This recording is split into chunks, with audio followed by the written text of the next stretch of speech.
Hello, ladies and gentlemen. Welcome to the Esteemed Center Stage with Global Thought Leaders, a Right Source Global initiative. I'm Akshat Agrawal, Chief Anchor and Editor at Global Thought Leaders, and I will be your host today during this Center Stage interview. Global Thought Leaders is a platform where industry titans can share their experiences, thoughts, ideas, and best practices with one another and future leaders. We hope to bring together this global community of distinguished individuals by conducting these center stage interviews. Great leadership lessons benefit everyone when we can identify, nurture, and apply tricks of trade that have proven to be successful formulae for many. In a nutshell, we seek to distill these industry leaders' multi-decadal learnings and establish a knowledge-sharing community. Today, we welcome Akshat Agrawal, an industry veteran, to the center stage. Akshat is a professional with 17 plus years of experience. Akshat is a professional with over 2 decades of experience in business consulting and building operational excellence for organizations in India and China. He's proficient in understanding diverse perspectives, securing buy-ins from stakeholders at various levels, and working with teams of opposing viewpoints to deploy sustainable changes in an organization. He has been working with Goldratt Consulting since 2013 in various capacities and is currently a project director. He has previously worked for Tata Motors, Tesco, and other corporations. Welcome, Akshat, to center stage. Thank you, Ajna. Akshat, could you please tell us about your professional background, particularly the time you have spent at Goldratt Consulting? And what about business consulting interests you and what challenges you? Great question, Ajna. You know, when I look back, I can clearly see very two distinct tracks of my career. And while it was not planned to happen like that, but that's how I see when I look back. Okay. The first half of my career, it was mostly around one specific domain of business, which is sourcing and procurement. Okay, so I have worked in that domain for almost around 10 years in various capacities, trying to do reverse auctions, online sourcing, procurement, spend analytics, vendor management, you name it. And for all the companies in various domains, for automobiles, for retail, for FMCG. I have also worked with companies in US and in Europe. And I was doing great there, but somehow I was feeling that I'm getting saturated in that role. Okay. And when I think deeper, I feel the biggest reason was as I was growing in my career in that domain, I was not getting the holistic understanding of how a business operates. Okay. I was just in one side of the business, which is more focused around controlling the cost or optimizing the cost. Okay. But business is not just about that. Okay. Business is much more than that. So that feeling was something which drove me to consulting, and it completely changed my career track.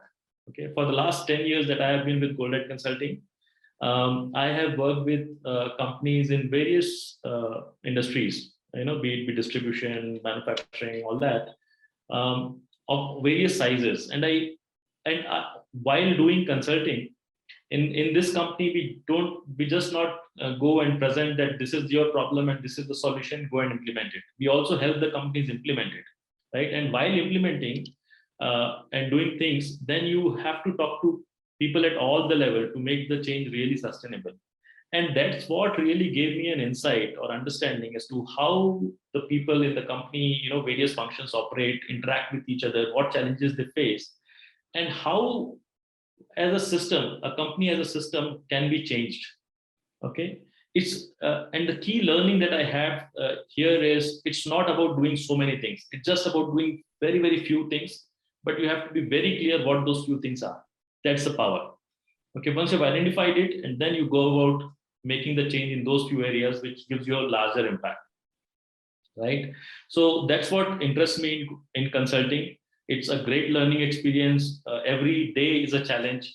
It's a lot of expectation that the client has on you, and you have to deliver every day. Okay, so that's what interests me in this domain. The challenge that I face I think the biggest challenge that I face is, how do I make the people change who are in love with their comfort zone? Okay, there are very few people who are somehow, so much in comfort zone that even though they understand that what change is required would give them huge benefit, they also understand that if they do not change, they would face a lot of problems in the near term or in the future. They also understand that yes, this change can be made. It's not that it's a big change, it's a huge change and it can't be made, and a lot of uncertainty. It's not like that. But despite this, the bigger thing that drives them is the comfort zone. Okay, so how do you get such people change? Because if they do not change, you cannot make the whole change that is supposed to happen, right? So as I am practicing more and more, I now understand how to deal with them, okay, and how to work with them in a manner that it's harmonious. It's not too much of push, but still they understand, accept, and get the change done, and then that's when it becomes sustainable. And that's a secret which you're not letting out. How to make them come out of their comfort zone a little and yet remain there so that they are able to. Yeah, how to make them feel that this comfort zone is not going to last for long. They have to make the change. Okay, so they have to come out of. They have to come out. So they are just waiting for the moment that they are drowned, and then they make the change. By the time it's too late. So you have to make them realize that what problem is going to happen if they don't, in a much physical way, which they can realize that yes, this is a problem, and then they will. It happens to all of us in our personal life also. Yes. Shake them a little bit. Yeah. And how to do it without push? That's the key. Without causing much harm. Without using stick. Something to do with the internal. Yeah, something internally. You have to really get into their shoes and understand. You realize that there is something which is bothering them. There is something which they are scared of. So you have to calm them up. You have to go slowly, handhold them a little bit, tell them that you are there. It's not going to be blamed on you if it is not working. And then slowly it happens. Baby steps. Yeah. Slow and steady wins the race. Akshat, what are some key priority areas that you always engage with as someone who has had a significant impact on the operational performance of organizations? How, in your opinion, does one achieve operational excellence? It's not about operational performance. It's about business performance. Okay, operational performance is not an isolated thing. Operational performance objective is to achieve business performance. So I would take your question as if it's a business performance.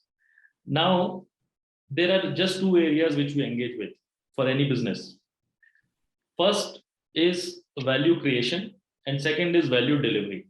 Now, it sounds like a big word, a cliche probably. Everyone uses the term value. So I just want to make sure that we are understanding the term value in the same way. Let me give you an example of how people understand value. If you got a mobile, let's say it has got a certain memory of, let's say, 128 GB, and then there is another mobile which has got a memory of 256 GB. We feel that the one which has 256 GB is of a higher value. Okay, that's not the value I am talking about here. Okay, what is the value that a business generates? Okay, the value is something, the way I define it as, it is a significant limitation which the company is trying to overcome for the consumers or for the customers that they are satisfying or they are catering to, right? So if the company is able to really satisfy a significant limitation which their target segments is facing, then that's where the company creates the value. Okay, so that's the value creation. What is it that you are solving? What limitation are you solving for the customers? Okay, that's the creation part. Now, that is not just that. You have to also deliver that value in a way that it is profitable for you as a company, right? So there are two elements. First is how you create the value, and second is how do you deliver the value. So these are the two areas where we engage with. Often I see some of the companies, they have a very good value, but they don't know how to deliver. And because of that, they're struggling. Or there's a problem in value creation itself. They don't know how to create the value. They have the entire assets with them, but they are just trying to copy paste, and they are not really able to create a significant value for the customers. Okay, so how do you achieve that? So these are the two areas where we engage with to significantly improve the business performance.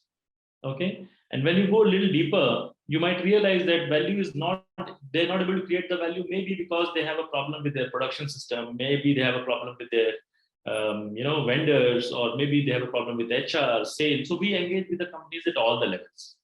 Okay, and we do it in a phased manner. It might happen that once you solve their problem in production, the problem may then shift to sales, right? So you have to go step by step and make sure that the value is created and delivered, and then you have to run the whole cycle again, because competition is catching up, right? So you have to keep doing it, and that's how we engage with our clients. One of the big problems that I have seen lot of companies making is everyone understands that even though they don't use the word value creation, value delivery, but they do intuitively understand it, and they're trying to do that.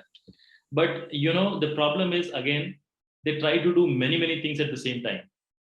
Okay, they would do team restructuring, they would add a lot of IT projects, a lot of softwares. They would do a lot of capital infusion, increase the team, technology, all sorts of things. Okay, the problem is they have not understood what is limiting them to really be able to deliver or create the value. Okay, that limitation factor they don't understand, and because of that they try to do carpet bombing. And then, because our attention as a manager is very limited, we really are not able to give the right amount of attention what is required. And hence, I would say the key to achieve a great operational excellence is to be able to focus. Okay, now focus again is a word which is very commonly used but very highly misused as far as I understand it, because focus is not about deciding what to do. Okay, everything looks like, yes, I should do this, because it's all important, it is all an improvement, but focus is more about what not to do. Okay, unless you have very clearly understood what should not be done, then you should look into what should be done. Okay, and that's when the focus comes, and that's when that you really put your attention to in the area which is really the limiting factor, and that's when you achieve the operational or business excellence. Yes, focus. It's like, again, focus on what is to be done. That Arjun ka jo tha ki, what should not be done is more important. Yes, it's the more entire bigger. thing. Yes, it's a much bigger, and it's very difficult, because it's easy to say that I want to do this, because it's all good. Everything is good, but then you cannot do all. Now you have to pick one. Okay, so that is very, very important. How do you pick that one or pick that few? Right. And most of the time, telling ourselves in personal lives also, it's very important to say that this I'm not supposed to put my energy into. Correct. And eliminate the things, and then you'll be able to focus. Correct. So eliminating is the key. It's not so often when I talk about focus, I see people thinking about priority. Okay, that for me this is top priority, this is priority 2, 3, 4, 10. The moment you have priority number 3, you are completely defocused. That is what I have seen in my personal life. So you cannot deal with focus by priority.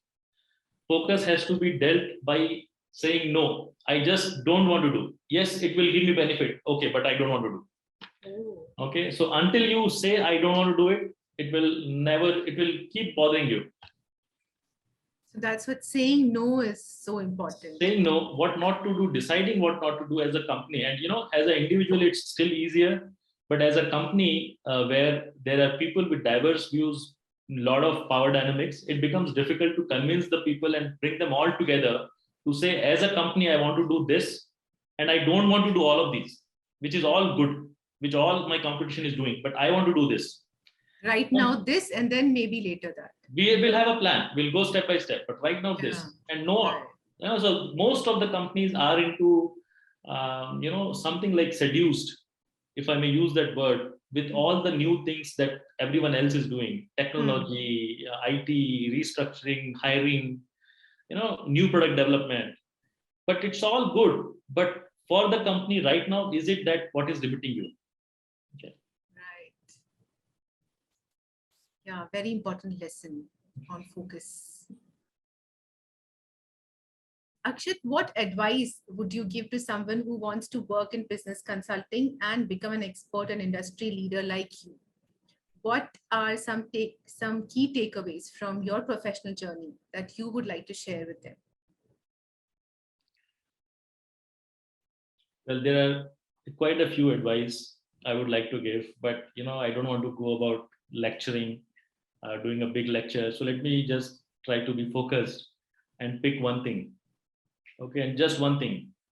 And if that one thing is done, now no one can stop you from becoming a good consultant, or rather, I would say a good business leader.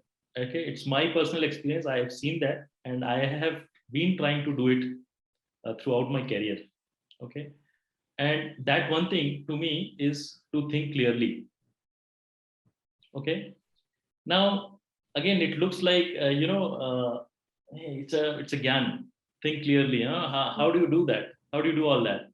So there are four hindrances, okay, which I have learned, which is stopping us from thinking clearly. Okay, these four, the first of it is, we tend to believe that things are too complex. Okay, we just believe that we give it up. We just say that, oh, we cannot do that. It's too complex. So then when things are complex, what do? You try to solve one problem, what you can solve it, and then solve other problem. You try to divide and rule. But in reality, a system is all connected. A system like a business is all connected. Okay, so there is always that inherent simplicity within the whole system of things, the way it is being run. And as a good consultant, if you are able to think clearly, you one of the things to be able to think clearly is to find that simplicity. Because if you know that simplicity, that governing thing, then you can think clearly. And then once you are able to think clearly, there are a lot of things. You can communicate well, you can understand well, you can get the things, changes done. Okay, so first obstacle in thinking clearly is thinking that it's too complex. I'll give an example. It's an interesting point. If you are a if you are if you have to improve car as a system, an automobile, a car, okay, as a system, you don't go about it saying that, okay, let me improve the tires, let me improve the gear system. Okay, you have to see what is limiting the performance of the car as a whole. Okay, and then solve that thing, or work on that particular thing which is making the performance of the car limited. You don't go about solving each and every component. Same as a business. A business is like a car. You have to understand how things are all working together. A tire, a gear, engine are all working together to make the car perform. It's how it is all interlinked and working together is what I'm calling it as inherent simplicity. Finding that inherent simplicity. Number two, which I have been made a mistake many times, is thinking that people are bad. Okay, you simply blame the people. This someone has not done a good job, you simply blame him, shout at him, and then move on. What happens is he has not done this problem intentionally. There is certain things in the way system is whole designed, because of which he is forced to do it like that. Okay, so instead of trying to find it out, we just simply blame the people and then move on and lose the opportunity to work on a problem and find a solution which can be really powerful. So don't think that people are bad. This is my second advice, to be able to think clearly. Third one is, often as a consultant, you would come across many conflicts. When I say conflict, it is like, let me give an example to make it clear. Let's say, as a salesperson, you want the customer to be serviced well. So you want certain amount of items to be kept in inventory at different places. Okay, now keeping the inventory is a cost. Working capital is blocked, and there's a cost to it. On the other side, a production guy or any or a management may think that I don't want to incur the cost. I want to reduce the inventory. I want to control my cost. My margins are too thin. So there's always this constant conflict. Okay, and what we say do generally is we find a middle path. Let's keep less here, more here. We find a middle path. That to me is a compromise. So whenever you are facing a conflict, don't compromise. Find a solution. There is always a harmony wherein both the needs can be achieved in a win-win way. So there has to be this belief. Okay. And the fourth one, very, very important as you grow in your career, is to believe that you don't know. There are still certain things which you don't understand. You have to believe that. Because as you grow, you kind of say that I know it. I have been in manufacturing. I know how these things, I know this is the problem. You plus do it. I've seen many leaders getting into this zone. Okay. So if these four things are taken care, then I think a person can think clearly. And once you're able to think clearly, then that's it. You are like, your eyes are open. You're thinking clearly, right? So then you can decide what you want to do. Right. Think clearly, become wise, focusing on inherent simplicity of the problem, finding out how everything is linked, nothing is individual in its own. People are not bad. Trust them and find a solution, just not discard by just saying that the person was bad. And do not compromise. Always look for a solution and always be a learner. Always be a learner. Perfect. Awesome. And then success is very close to you. Success is with you. Probably, I would say this is not just for being a consultant, but to grow in your career. If you are able to think clearly in any domain you're working, you would know what is it that you are supposed to do. You would know what is the focus, where to focus, and then the whole thing falls in place. Yes. So these would be the takeaways also from your profession. Correct. I would say just focus on these things. Just focus on these things. Try to collaborate with people as much as possible. Have the stamina to overcome failures, because as a consultant, you will face failures. Okay, a lot of times you won't be able to meet your commitments. Okay, and it's very easy to say blame ourselves also. When I say don't blame others, it's also don't blame yourself. Right? So we often blame ourselves that it's because of me, I am bad, I can't do, and then you lose the whole energy. So there's that stamina is required to overcome the failure. And also you have to believe that it's not just about you, it's about the team. You have to be able to collaborate with people. Everything can't be done by you. Right? So all of this, I think, all of it, I don't know, it's very difficult to pinpoint, but I think in a nutshell, if I have to put, these would be the key takeaways and key advice. Thank you. Thank you so much. Akshat, now please tell us, what are the key factors that you consider when defining KP and KPIs? Mm-hmm. And how much influence do organizational goals have on this? Well, good KPI is the key for becoming a good business. Okay, it's super critical, I would say. Why I say it's super critical is because it drives the behavior of the people. Okay, it's not that you don't know how the people will behave. It's not a social science. It's very much a scientific thing. You have to measure the people. The people will behave in the way they are being measured. Right. So it is a critical thing. This is the second part. How critical? I mean, I would say it's very, very critical. It has to be really thought through. And again, I see the way currently most of the organizations which I have worked with, the way they start with, or they are used to be, was, they try to have many measurements. This is the problem, let's put a measurement for that. That is the problem, let's put the measurement for that. And then when you look at the current KPIs of the team, you end up with a long list.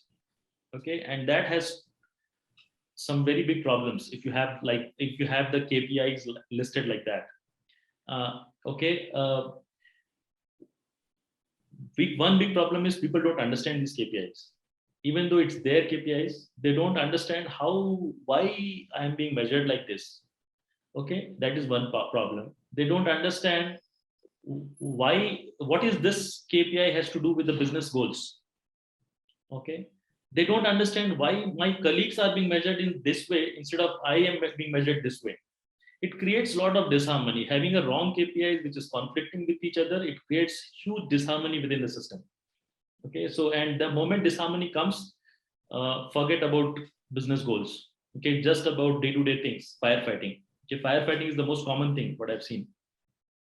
So a company has to work like a team, a real, like a football team, if I may say, wherein everyone knows their role, everyone performs it, and then eventually hits the goal, right? KPIs are like this. Having a good KPI is being able to have a good football team. Okay. So I would say the key for a good KPI, there are many theories which I have read, okay, while doing my MBAs and all that. But I think it has the few key thing to call it good is it has to be simple, very simple for people to understand. It has to be very limited, very few. Okay, it cannot be more than 3. And number 3 is it has to be completely aligned to the business goal. Okay, and this third point I would like to elaborate a little bit because this is where we make a huge mistake. Recently I've been working with on one of the problems with purchase team. Okay, they were not able to get the materials on time. Okay, and because they were not able to get the materials on time, the company was not able to deliver the goods on time, whatever is promised to the customer. Right now, why they are not able to meet why the purchase was not able to get the materials on time is because they are working with certain set of vendors. Now we ask, there is other set of vendors who is able to give you much faster. Why don't you go and get this material from them? But the point was, no, the cost will increase. Okay, yes, the cost will increase, but business will be gaining more by taking that hit in the cost. But no, I cannot do that. My KPI is cost. Okay, so this is what I say as the problem in misalignment between the KPIs of the team versus the business goal. Okay, now I'm not at all saying that don't measure cost, don't make cost as a thing, but the prime measurement has to be customers, how we are able to satisfy the customer. That's the prime, and how purchase is impacting that has to be seen, and then his KPI needs to be defined in a way that cost does not go like we don't end up wasting money. Okay, but we have to be very clear that how each of it is linked. It's again coming back, the whole thing comes back to finding that leverage point, how the linkages, that inherent simplicity happens, so that that while you're measuring this and trying to make this behave like this, the end result is what is it going to be. Okay, so it has to be completely linked in your thought process, and then you design the KPIs. So aligning it with the goal of the company. Correct. Not just the team. Not just, often we end up, see, I'll tell you one more thing. And since you're just triggering a thought, we think that a business is a complex business system, right? It's a business complex entity, so many teams, so many people. How do you, so as I told you earlier, we end up dissecting it into smaller pieces if you have to manage the whole business. And what is the meaning of dissecting is, you think that let each part function as efficiently as possible. Let's say I have 5 parts, let each part function as efficiently as possible. So I will measure their efficiencies, right? And in the end, we hope that if all of the parts work efficiently, the whole system will work efficiently. That's what we hope, and that's why we manage like that. It's a complex system, right? We can't see the whole system, but that's a big problem, because if all the parts work as efficiently as possible, it only guarantees, okay, I'm underlining, it only guarantees that the whole system will not work efficiently. It's just not possible.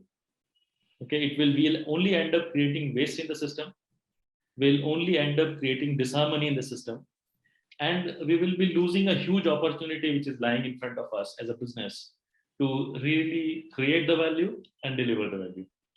Right? This is the only two things which a business should do. Right. Thank you for this in-depth insight. Akshat, we'd like to hear from you about what your thoughts are as a corporate governance expert on how this knowledge will help you and others like you deal with board level challenges in the future.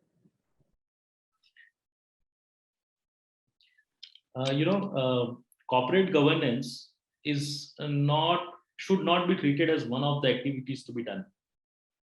It is like, it's like a part of the life. It's not something I want to have a good corporate governance, so let's do this. It's not like that. You are by default a corporate governance. I mean, by default, having corporate governance built in the whole way the system is designed. That's how a corporate governance should be.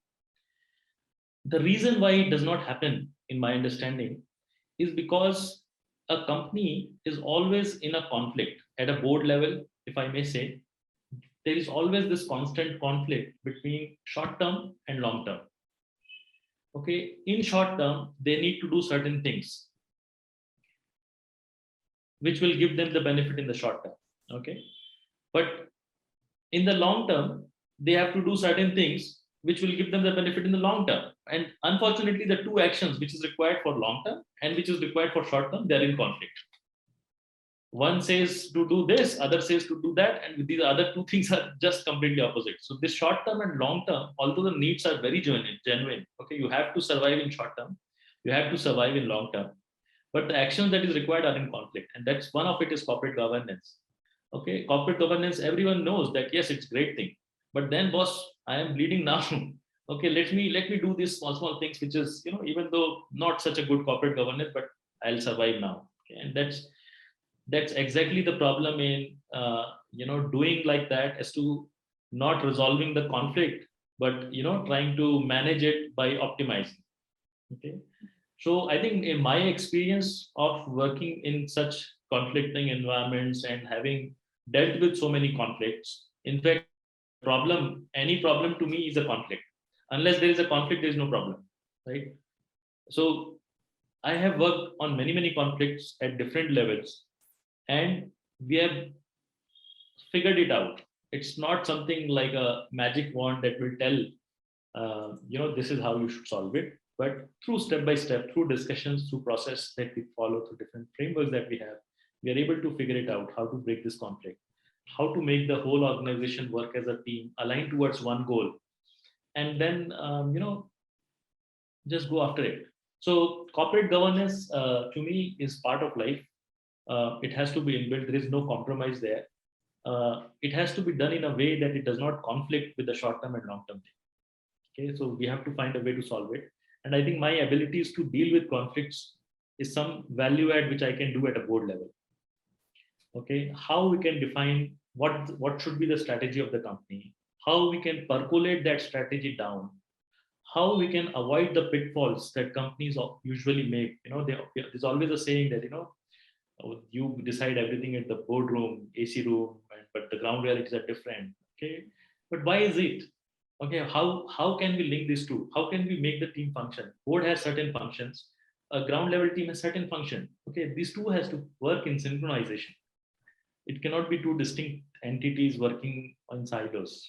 Okay, so I think that's the value which I could bring with my experience in letting the company how to decide what to focus on, how to decide what not to focus on, understanding the business as a whole, what are the connections, what are the inherent simplicities, and then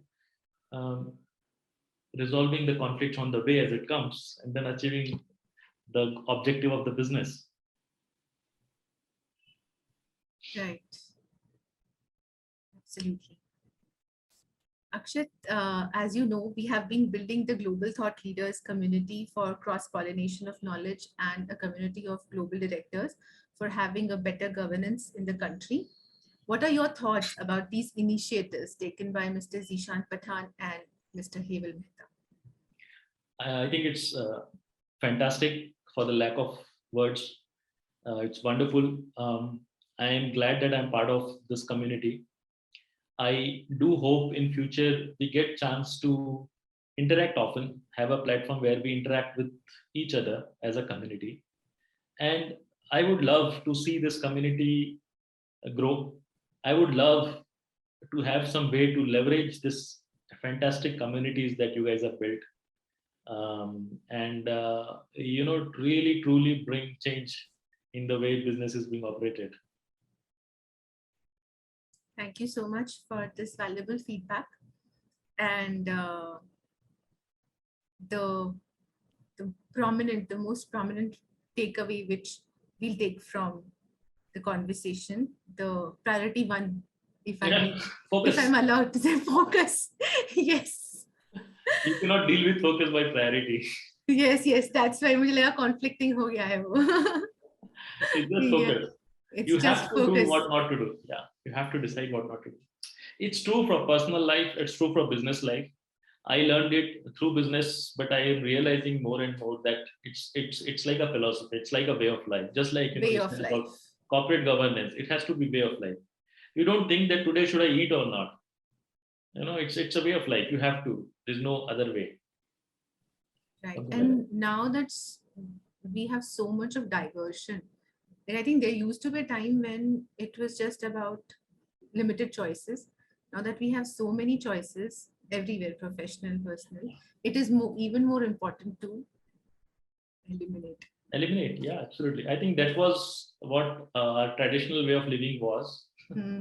We had limited choices. We had limited choices. So we were by default focused. Yeah. In the Gurukul system, the kids were taken away and they were taught. I'm very passionate about education. Okay, so I read a lot. In fact, we are homeschooling our kid. So we, first of all, as a parent, we don't think why we should send our kid to school. We send our kid to school because that's what everyone else does. But for what? Okay. So, that's a whole big subject we'll talk about hopefully sometime in some next interview.